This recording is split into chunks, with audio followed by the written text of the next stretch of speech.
वस्सलामुन अला इबादिहिल्लज़ीना इस्तफ़ा अम्मा बाद फ़अऊज़ु बिल्लाहि मिनश शैतानिर रजीम बिस्मिल्लाहिर रहमानिर रहीम क़द अफ़लह मन तज़क्काहा सुब्हान रब्बिका रब्बिल इज़्ज़ति अम्मा यसिफ़ून वस्सलामुन अलल मुरसलीन वल्हम्दुलिल्लाहि रब्बिल आलमीन। अल्लाहुम्मा सल्लि अला सय्यिदिना मुहम्मदिन व अला आलि सय्यिदिना मुहम्मदिन व बारिक वसल्लिम। सबसे पहले हमने गुज़िश्ता नशिस्त में बात की कि हमारा अल्लाह ताला से ताल्लुक़ कैसा होना चाहिए।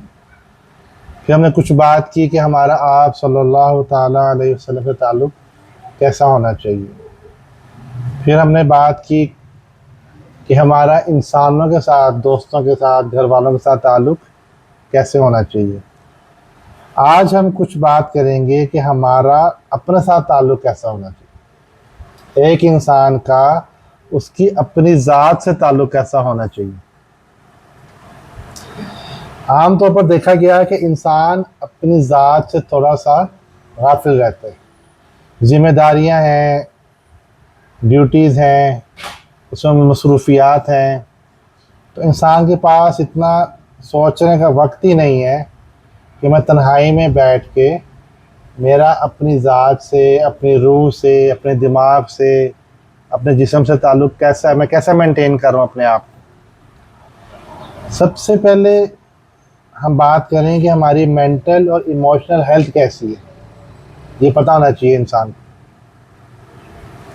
किसी इंसान को बुखार हो तो हाथ लगाने से पता चलता है कि इसको बुखार है। थर्मामीटर में चेक करेंगे तो कभी 102, 103 जितना भी बुखार है पता चल जाएगा। किसी का ब्लड प्रेशर हाई है, उसको सर में दर्द महसूस होगा, कुछ अलामात हैं, और डॉक्टर के पास जाएगा, डॉक्टर उसको चेक करेगा, आपका बीपी बहुत हाई है, 150, 160, 170 पे है। लेकिन अभी तक कोई ऐसा आला इंस्ट्रूमेंट, इक्विपमेंट ईजाद नहीं हुआ जो ज़हनी दबाव को मेजर कर सके। इसका ये ज़हनी दबाव इस वक्त इतना है, इस वक्त इतना है, ये कोई अभी तक इंस्ट्रूमेंट नहीं आया। इस वजह से इंसान को मालूम ही नहीं होता कि मैं मेंटली हेल्थ में कहाँ स्टैंड करूँ। इसकी आदत ही ऐसी है, ये कह देते हैं इसकी आदत ही ऐसी है, इसको गुस्सा बहुत आता है। ये सब रूहानी बीमारी हैं। तो आज कुछ बात करेंगे कि हमने अपनी ज़ात से, सर के बालों से लेकर पाँव के नाखूनों तक, जो हमारा अल्लाह ने वजूद अता फरमाया है, जो अल्लाह की तरफ से अमानत है, उसका हमें थोड़ा सा स्कैन करना है कि हम इस बारे में सोचें कि हम कहाँ स्टैंड करते हैं। आज थोड़ी सी डिस्कशन करेंगे, फिर जो डिटेल में मेंटल हेल्थ है ना, वो फिर नेक्स्ट सेशन में इंशाल्लाह डिटेल में उससे बात करेंगे इंशाल्लाह। अगर इंसान के ख्यालात बेकाबू हो जाएं, जो इंसान की सोच है, अगर वो डायरेक्शन उसकी एक नहीं है, ठीक नहीं है, अगर इंसान के ख्यालात बेकाबू हो जाएं तो वो अपना ही दुश्मन बन जाता है। कभी आप सोचिए, अखबार पढ़ते होंगे, न्यूज़ आती होगी, एक शख्स है उसने खुदकुशी कर ली, एक शख्स है उसने अपने आप को हर्ट कर लिया। तो आम इंसान तो कहता है ये तो हो ही नहीं सकता, कोई इंसान अपने आप को कैसे मार सकता। लेकिन किसी के अंदर अगर आखिरत का तसव्वुर ना हो, किसी रब को उसने रब अल्लाह ताला को रब नहीं बनाया, और किसी दिन उसको ये ज़हन से निकल जाए कि इस दुनिया का मैंने बदला आगे जाके हासिल करना है। सबसे पहले तो एक बात है कि जिस शख्स को यौम आखिरत पर ईमान है, वो डिप्रेशन में नहीं जाना चाहिए। डिप्रेशन में बंदा क्यों जाता है कि मेरे साथ ज़्यादती हो रही है। तो जब उसको मालूम है कि अल्लाह ताला ज़र्रा बराबर नेकी भी नहीं वेस्ट करेंगे और किसी का ज़र्रा बराबर गुनाह भी छुपेगा नहीं, ऐसे ही है, तो डिप्रेशन नहीं होना चाहिए इंसान। परेशानी तो आ सकती है, परेशानी आती भी है, कभी खुशी है, कभी राहत है, कभी सुकून है, कभी बीमारी है, कभी इंसान के मामला सारे ठीक चल रहे हैं, कभी मामला अटकते जा रहे हैं। मुसलमान परेशान तो वक्ती तौर पे हो सकता है, वो भी उसका दिमाग परेशान होना चाहिए, दिल परेशान नहीं होना चाहिए। लेकिन एक मुसलमान को डिप्रेशन में नहीं जाना चाहिए। डिप्रेशन का मतलब है आपने अपने हथियार डाल दिए, आपके दिमाग ने सोचने समझने की सलाहियत को छोड़ दिया। ओवर थिंकिंग कर करके आप खुद से ही नतीजा निकालने में ऊपर तुल गए। तो अपने ख्यालात को स्कैन कीजिए, मैं कैसे सोचता हूँ, एक चीज़ एक सिचुएशन को मैं किस तरह लेता हूँ, हर एक का डिफरेंट जाविया होता है। तो ये अपने बारे में सोचिए कि हमारी थिंकिंग पॉजिटिव है या नेगेटिव है। एक मामले में अगर मेरे साथ कुछ ज़्यादती हो रही है, मैंने गलत काम नहीं किया मगर मुझे कहा जा रहा है आपकी गलती आपकी है मेरी नहीं है, तो मैं इस सिचुएशन को कैसे हैंडल करता हूँ? क्या मैं गुस्से में आके ऊंची ऊंची बोलता हूँ? क्या मैं सारे जो है वो अपने औसान को ख़ता करते हुए आपे से बाहर हो जाता हूँ, या उसको आराम से प्यार से मुस्कुरा के और जेंटलमैन तरीके से बावकार तरीके से हैंडल करता हूँ? ये बताएगी कि मेरी मेंटल हेल्थ क्या है, मेरे अंदर कितना तहम्मुल है, मेरे अंदर कितनी मजबूती है। आप देखिए रोड पे अब सब सफ़र करते हैं, आपको ऐसा भी नज़र आएगा कि किसी की गाड़ी से गाड़ी टच हो गई, बाहर निकले, चलो यार कोई बात नहीं, शुक्र है वह नुकसान नहीं हुआ अल्लाह। और ऐसा भी मैंने देखा कि बात तो करनी नहीं है ना, पहले लड़ाई करनी है, लड़ाई करके ठंडे होके गुस्सा निकाल के फिर सोचेंगे अब क्या करना है, पैसे आपने भरने हैं कि पुलिस डिसाइड करेगी। तो ये शो करती है, देखें मुलाजिम भी गलती करते हैं, घर वाले भी गलती करते हैं, छोटे भी गलती करते हैं, हम भी गलती करते हैं, इंसान है ना। मगर एक सिचुएशन को हैंडल कैसे किया जाए इस पर मेहनत करनी पड़ेगी। हमारे मेयार डिफरेंट हैं, जहाँ हमारा बस चलता है वहाँ रिएक्शन और है, जहाँ हमारा बस नहीं चलता वहाँ रिएक्शन और है। तो जहाँ बस नहीं चलता वहाँ दबाव की वजह से दिमाग कैलकुलेट करता है कि यहाँ पर आप रिएक्ट नहीं कर सकते, बहुत नुकसान होगा। और जब कुछ बहुत ही ज़्यादा किसी की अगर नुकसान हो, उसकी सेल्फ कॉन्फिडेंस बहुत ही लो हो, मेंटल हेल्थ बहुत ही ख़राब हो, तो वो भी ध्यान नहीं करता। तो इसलिए सबसे पहला पॉइंट ये है, आज मैं अपने बारे में सोचूंगा, आप अपने बारे में सोचेंगे कि हम किसी भी सिचुएशन को कैसे हैंडल करते हैं और खुशी को कैसे हैंडल करते हैं। ज़िंदगी में सब कुछ स्मूथ चल रहा है ना, इसको कैसे हैंडल, शुक्र कर रहे हैं या अपने आप को प्रेस कर रहे हैं? शुक्र कर रहे हैं अल्लाह ताला का या वो खुशियाँ लोगों में बांट रहे हैं? तो ये सब चीज़ें आपको आंसर अंदर से आएगा कि मेरा जवाब क्या है। दूसरा पॉइंट, आज जिस चीज़ की बहुत कमी नज़र आती है, दोनों तरफ से प्रॉब्लम्स हैं। जो तनकीद करने वाला उसको अल्फाज के चुनाव का नहीं पता कि मैंने अल्फाज क्या चुनने, और जिस पर तनकीद की जा रही है वो कभी भी इसको पॉजिटिव कंस्ट्रक्टिव वे में नहीं लेगा। होना क्या चाहिए कि उसको खुश होना चाहिए कि कोई शख्स मेरे अंदर कोई प्रॉब्लम को हाईलाइट कर रहा है और मुझे इसका हल ढूंढना चाहिए। वो बाप हो सकता है, वो भाई हो सकता है, वो बेटा हो सकता है, वो दोस्त हो सकता है, वो रिश्तेदार हो सकता है, वो कोई जानने वाला हो सकता है, वो राह चलता इंसान हो सकता है। लेकिन हमारा ये फ्रेम ऑफ माइंड है कि जिसने हमारे किसी काम को टोका, हमारे किसी काम को गलत कहा, वो सही है या गलत ये तो सोचना ही नहीं है, उसने कहा क्यों, उसने मुझे टोका क्यों, सबके सामने उसने मुझे क्यों कहा। तो इस चीज़ को ठीक कीजिए, अपने अंदर देखिए, झांकिए, और जहाँ जहाँ कोई हाईलाइट करे तो उसको पॉजिटिव वे में लें। अगर आप ये सोचेंगे कि ये मेरा भला नहीं चाहता, ये मैं नीचे दिखाना चाहता है, तो फ़ौरन आपकी सारी थिंकिंग जो नेगेटिव हो जाएगी। और उसी वक्त अगर दिमाग को ले आए इस तरफ पे कि बात तो ये ठीक कर रहा है, मुझे इस पर वर्किंग करनी चाहिए, तो वो सारा उसका जो मलाल दिल में आ रहा था वो एकदम वॉश आउट हो जाएगा। सेम वे जो किसी की इस्लाह करना चाह रहा है, तनकीद करना चाह, आपने सुना होगा सच कड़वा होता है, सुना? सच कड़वा नहीं होता, बताने का अंदाज कड़वा होता है। जिस तरह अपने बेटे को समझाते हैं ना, इसी तरह राह चलते शख्स को भी समझाना चाहिए मोहब्बत के साथ, उसकी इज्जत कायम रखते हुए। ये नहीं कि आप बात तो ठीक कर रहे हैं और कर इस तरीके से रहेंगे उसको बुरी लग रही है, उसको चुभ रही है, उसको आप डिमोटिवेट कर रहे हैं। तो ये आपने सोचना है इस बारे में इंशाल्लाह। आप सल्लल्लाहु ताला अलैहि वसल्लम फरमाए जब गुस्सा आए तो खामोशी इख्तियार करो। और साइंस कहती है कि कुछ मिनट का एक फेज़ होता है, गुस्सा आया ना तो बॉडी में केमिकल्स रिलीज होते हैं, तो ये कुछ फेज़ 10 मिनट 15 मिनट का एक फेज़ होता है।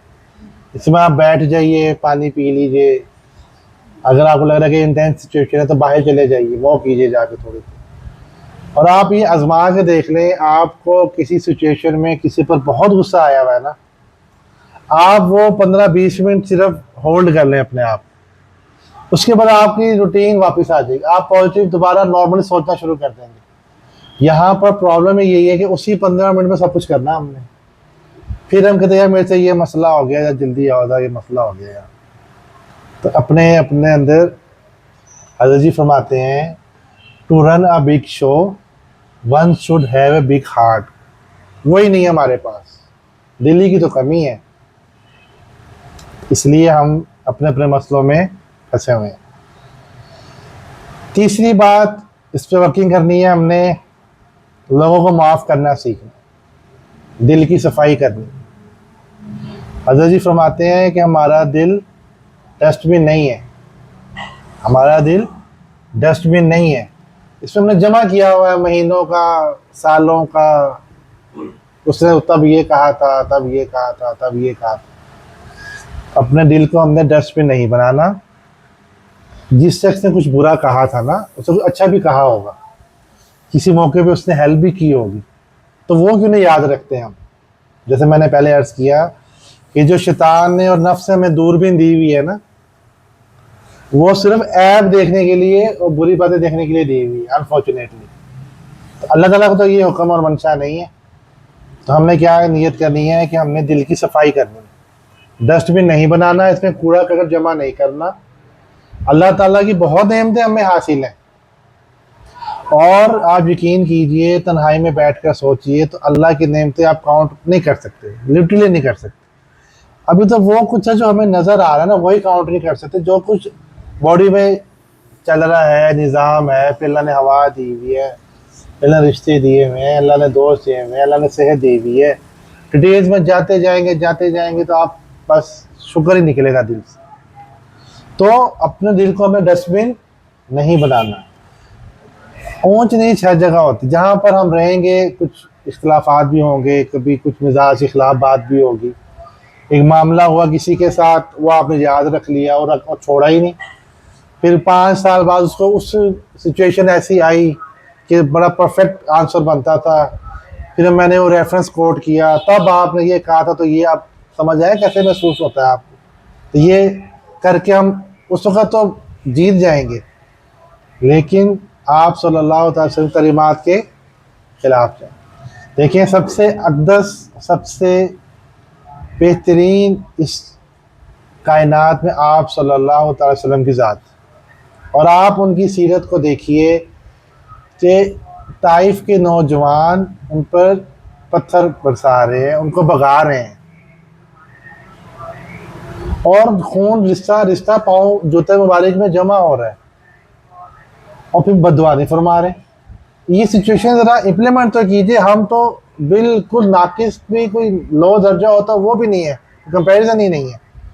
तो पत्थर लगना, खून निकलना तो बहुत आगे की बात है ना। कोई मुझे कुछ कह के तो दिखाए, कोई मुझे मेरे प्रोटोकॉल से कम ट्रीट करके तो दिखाए ज़रा। जब मैं हाउस जॉब कर रहा था ना, मैं पेशेंट एक कर रहा था, हमारे एक सीनियर टीचर आए, तो मुझसे उन्हें क्वेश्चन पूछा, मैंने उसका आंसर, खड़े होकर जवाब, बैठे क्यों है। तो आप ये देखो कि मैं ये नहीं कि मैं बैठा हूँ कि वो खड़े, ऐसा नहीं है। I was doing the patient. उसे ये बर्दाश्त हुआ कि मैं राउंड लगाते हुए खड़ा हूँ, तो ये बंदा क्यों बैठा हो, खड़े के पहले खड़े के जवाब। तो भाई इतना कॉम्प्लेक्स मत कीजिए अपने आप को कि मेरा ये एक लेवल है, उसको सब ने मेंटेन करना है, ऐसी बात। जब अल्लाह ताला के लिए आप माफ़ करना शुरू करेंगे तो अल्लाह ताला लोगों के दिलों में आपकी मोहब्बत और इज़्ज़त डाल देंगे। आप देख लीजिए, ऑनर हो किसी बिजनेस का, किसी इदारे का हेड हो, मुंह पे सारे सर सर करेंगे, सलाम करेंगे, और जैसे ही वो गुजर जाएंगे तो पीछे जो लैंग्वेज है वो मेरे से बेहतर आप जानते हैं क्या यूज़ होती है। तो ये इज्जत थोड़ी है, ये तो कुर्सी को सलाम है। आज इस कुर्सी पे ये शख्स बैठे तो आज इसकी इज्जत है, इसको हटा दीजिए कोई और नया पॉइंट होगा तो उसकी इज्जत शुरू हो जाएगी। तो सलाम तो कुर्सी को हो रहा है, उस शख्स को तो नहीं हो रहा। लेकिन जिससे अल्लाह ताला राज़ी होते हैं कि अल्लाह ताला उस शख्स की इज्जत लोगों के दिलों में डाल देते हैं। आज एक बात अर्ज करूँगा कि हम अक्सर मैं अर्ज़ करता हूँ, अपने मन के दरीचे को खोलिए, अपनी असल तस्वीर को देखिए। आज से मश्क कीजिए डिजिटल साइलेंस के ऊपर। डिजिटल साइलेंस क्या है? मोबाइल साइलेंस कुछ देर के लिए, आधा घंटा हो जाए। सोते हुए तो सबका ही राब्ता नहीं है ना, जागते हुए की बात कर। ये वक्त था कि लोग का जो सबकॉन्शियस था, लोगों का सबकॉन्शियस जो था, किसी के दिल में मोहब्बत है आप सल्लम की, वो चल रही है, सोच रहे हैं उनके बारे में, अल्लाह की मोहब्बत के बारे में सोच रहे हैं। कोई दिल में ये ख्वाहिश लिए बैठा है, काम करे काश अल्लाह में तौफीक दे मैं हरमैन शरीफैन की ज़ियारत के लिए जाऊँ। कोई ये सोच रहा है काश अल्लाह मुझे माल दे तो भाई मेरा परेशान है, मैं उसकी हेल्प के लिए कुछ करूँ। एक पॉजिटिविटी माइंड में होती थी। अब तो माइंड को सोचने का टाइम ही नहीं, अब तो स्क्रोलिंग है। अभी ये देखा 1-2 मिनट, कुछ सेकंड, नहीं पसंद आ रहा, नेक्स्ट टॉपिक आ गया, वो नहीं पसंद आया, फिर नेक्स्ट टॉपिक आ गया। तो ये तो सैचुरेशन हो रही है, फोकस ही नहीं है। आप देख लीजिए कि आप टीचर्स से मुलाकात कीजिए, उनसे पूछिए क्या बच्चों में आज से 20 साल पहले जिसका एक्सपीरियंस ज़्यादा हो, फोकस आज ज़्यादा या पहले ज़्यादा? अब फोकस नहीं रहा वो, लिखने में, बैठने में, बोलने में, सोचने में। इसलिए अपने आप को कुछ देर के लिए अपने साथ वक़्त गुजारिए, कुछ वक़्त अपने साथ गुजारिए, तन्हाई में बैठिए और अपने बारे में सोचिए। एक सिचुएशन आई थी कल परसों आज, मैंने ऐसे रिएक्ट किया, ऐसे नहीं करना चाहिए था, ये मुझे कौन बताए? रात चलते मैंने किसी के साथ बेकरामी की तो वो तो चला गया अपने घर, तो मुझे कौन बताएगा मैंने गलत किया?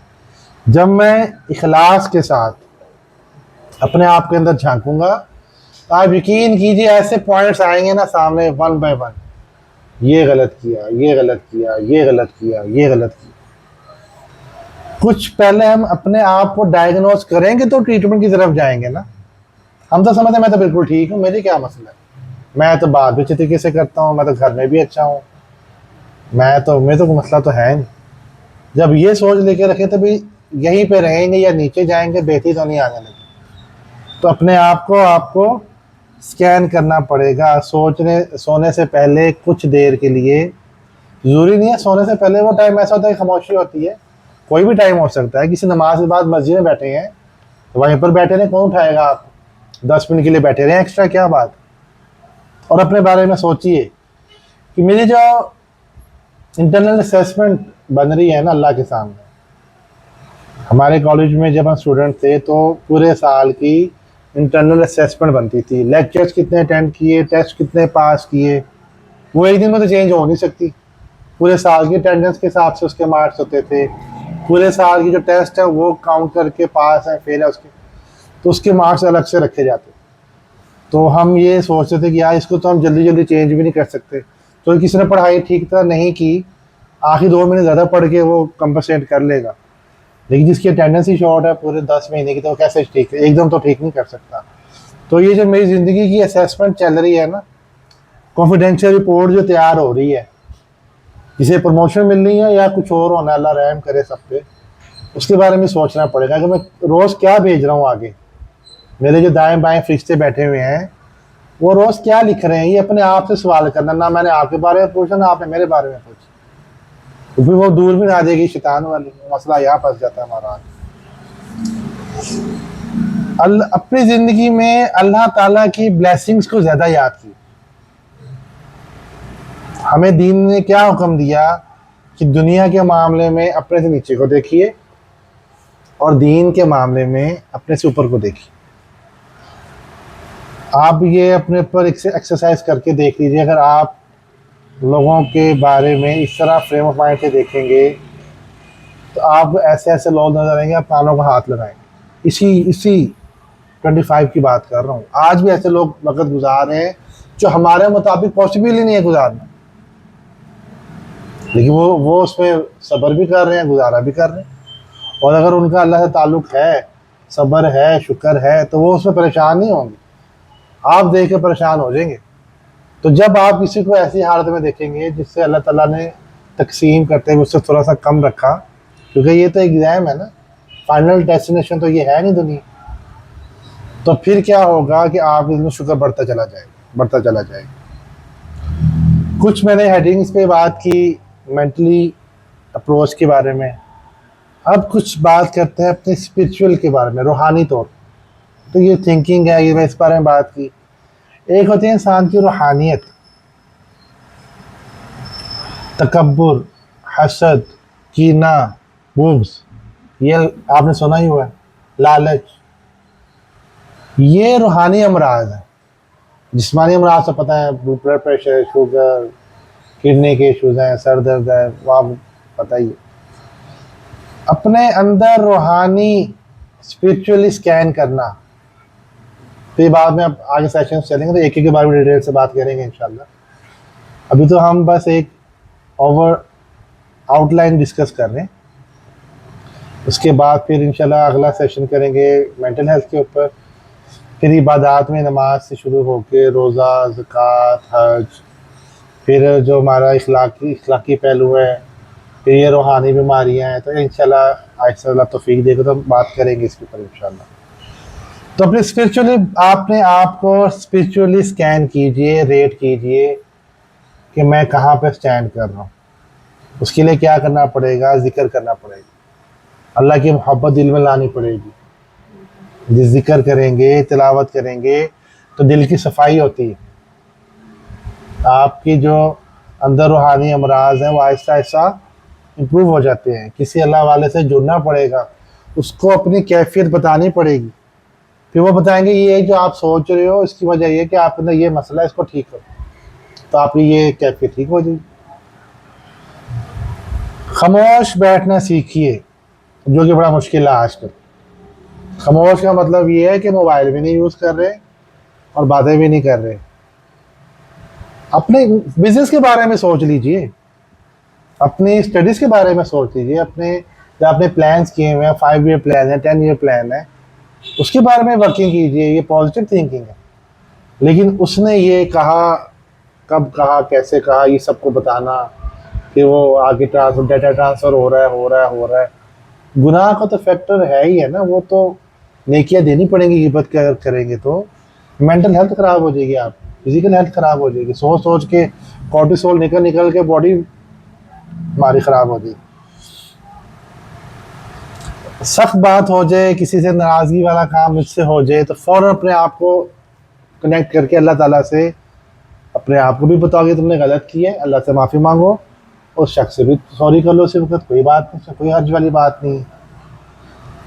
अपनी नीयत की इस्लाह कीजिए, अपने जो काम कर रहे हैं उसमें अपनी नीयत को देखिए। हज़रत जी फरमाते हैं कि इस उम्मत को ख़राब नीयत करने से, गलत नीयत से इतना नुकसान नहीं हुआ जितना अच्छी नीयत ना करने से नुकसान। अब घर में खर्चा देते ही हैं, खिदमत करते ही हैं, नीयत अल्लाह की रज़ा कर लीजिए, मजबूरी में नहीं, या ये तो देनी पड़ने फिर खर्चा आ गया। बच्चे की फ़ीस है तो बुरे तरीके से, अफसरदा तरीके से, पैसे तो उतने ही जाने हैं। बिल बिजली का आ गया तो देना तो उतना ही जितने आपने देना है। या अल्लाह आपका शुक्र है, आपने तौफीक दी, मुझे आपने इस काबिल किया कि मैंने ये बिल पे कर रहा हूँ ताकि मेरे बीवी, मेरे बच्चे, मेरे माँ बाप अच्छे तरीके से वक्त गुजार लें। खर्चा उतना ही है लेकिन नीयत से आपको अजर सवाब मिल जाए। एक तरफ शिकवा है और एक तरफ शुक्र है। तो ये बात हम देख लीजिए हमने किस तरफ जाना है। तीसरा पहलू जो अपनी ज़ात के अतबार से हमने देखना है वो हमारी फ़िज़िकल हेल्थ है, जिस पे भी आज कुछ अवेयरनेस आना शुरू हो गई है।